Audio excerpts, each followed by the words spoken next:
அன்பு செல்லமே, நடப்பவையெல்லாம் என்னுடைய விருப்பப்படியே நடக்கிறது. நன்மைக்கும் தீமைக்கும் நீதான் காரணம் என்று ஒரு பொழுதும் நினைக்காதே, பயப்படாதே. எந்த ஒரு தீய செயல் நடந்தாலும், எந்த ஒரு தேவையில்லாத செயல் நடந்தாலும் இதற்கு நான் தான் காரணமோ என்று முடிவெடுத்து கொண்டு கஷ்டப்பட்டு கொண்டிருக்காதே. நல்லது செய்தாலும் அதை நான் தான் செய்கிறேன், கெட்டதை செய்தாலும் நான் தான் செய்கிறேன். உனக்கு இதில் எந்த ஒரு குற்ற உணர்ச்சியும் தேவை கிடையாது.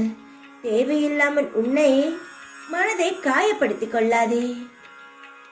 இதோ உனது வீட்டில் வந்து நான் அமர்ந்து விட்டேன். உன் துன்பங்கள் முடிந்து விட்டது. இன்பமயமான வாழ்க்கை ஆரம்பித்து விட்டது. இனி எல்லாம் சுகமே. நான் முழு நேரமும் உன்னுடன் தான் இருக்கிறேன். வாழ்க்கையில் நீ போகும் பாதை கடினம்தான், ஆனால் உனக்கு துணையாக இந்த சாய் இருக்கிறேன் என்பதை ஒரு பொழுதும் மறந்து விடாதே. நீங்கள் ஒவ்வொரு போகும் பொழுது இன்னும் நான் எதிலேயோ மிகப்பெரிய வெற்றியை பார்க்க போகிறேன் என்று மனதில் உறுதியாக நம்பிக்கொண்டு மேலும் மேலும் முயற்சி செய்து கொண்டே இருங்கள். தோற்று போவதற்கும் நீ காரணம் கிடையாது, ஜெயித்ததற்கும் நீ காரணம் கிடையாது. எப்பொழுதும் குற்ற உணர்ச்சியை விட்டுவிட்டு உன்னுடைய உழைப்பில் மட்டும் கவனம் செலுத்து. வெற்றி வந்தால் எப்படி சந்தோஷமாக இருக்கிறாயோ, தோல்வி வந்தாலும் சந்தோஷமாக இரு. அதான் சொல்கிறேனே, ஏதோ பெரிய வெற்றியை பார்ப்பதற்காக நாம் தயாராகி கொண்டு இருக்கிறோம் என்ற சந்தோஷம் உன் மனதில் இருக்கட்டும். பயப்படாமல் முயற்சி செய்.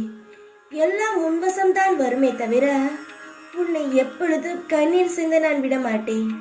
காலப்போக்கில் எல்லாம் மாறும் என்ற நம்பிக்கை உன் மனதில் இருக்கட்டும், நிலைத்திருக்கட்டும்.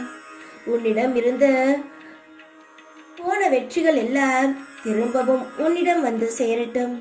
உன் வாழ்க்கை முழுவதும் வெற்றியை மட்டுமே பார்க்கும், வெற்றியை மட்டுமே பார்க்கட்டும். எல்லாம் சந்தோஷமாகவே இருக்கும் என்ற நம்பிக்கையுடன் உன் வாழ்க்கையை புதிதாக துவங்கு.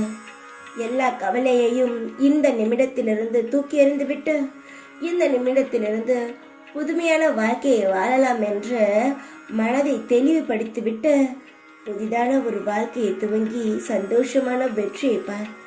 எல்லாம் உனக்கு நல்லதாகவே தான் நடக்கும். பயப்படாதே, தைரியமாக இரு. எப்பொழுதும் உன் கூடவே இருப்பேன் நான்.